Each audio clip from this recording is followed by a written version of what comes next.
Morning, family. I was thinking this morning about our conversations regarding teaching, and specifically fathers teaching their wives and their children, their families, before teaching anyone else, firstly, but ultimately what that means. And this morning the Lord kind of slowed me down and had me consider, what do we want for our children? Because that's inevitably the next step in our lives as fathers and mothers, is deciding what we want for our children's future.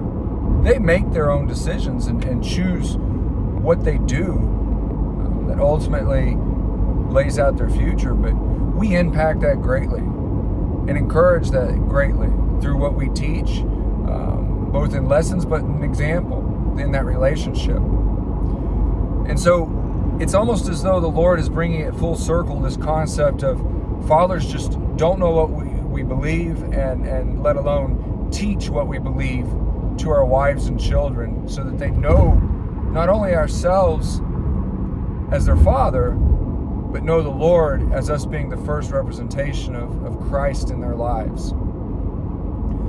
And that comes out in what we want for our children. Do we want our children to be successful in this life, or successful in a relationship with the Lord and then successful in this life?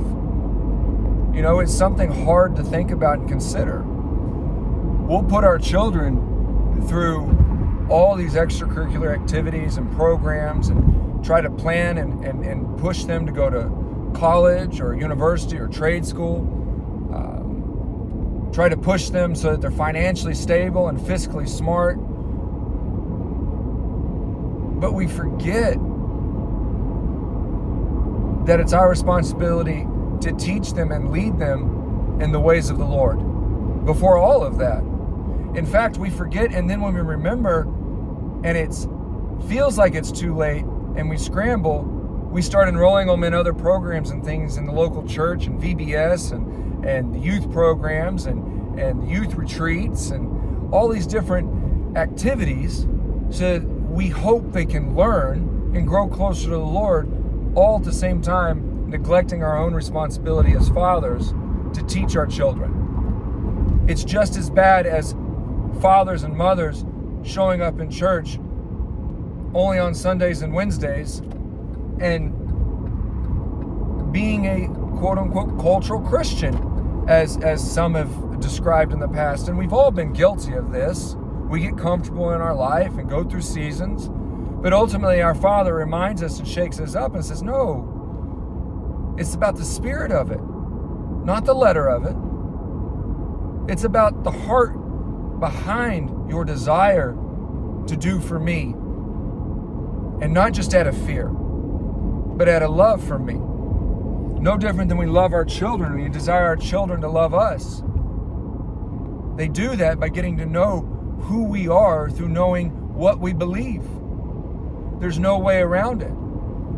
Without it, we end up where we are in society. People focusing on arbitrary things like cliques and groups and color, rather than the fact that there's sanctity in life. That a brother shouldn't rise up and harm a brother.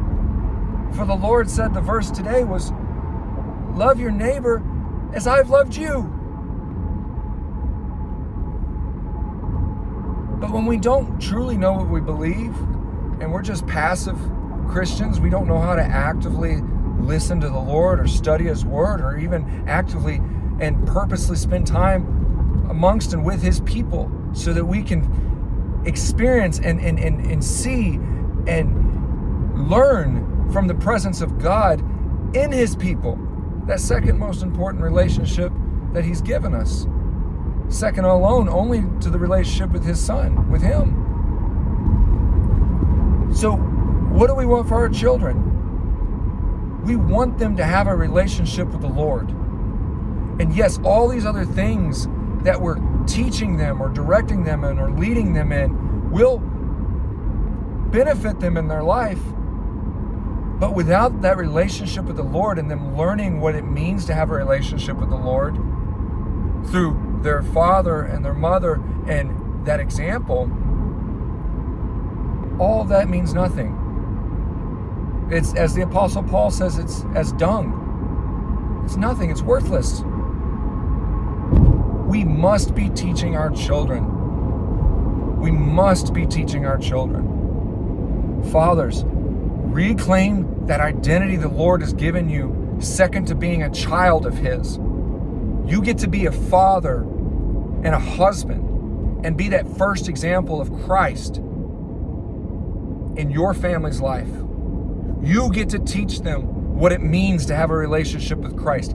It is a high honor to be that priest in your home, representing the Lord as the high priest. Brothers, please open your eyes, open your ears, and have eyes to see and ears to hear. And don't let the world tell you who you're supposed to be as a man. Let the Spirit of God, let Christ tell you and show you so that you can tell and show your children. God bless you, brothers and sisters.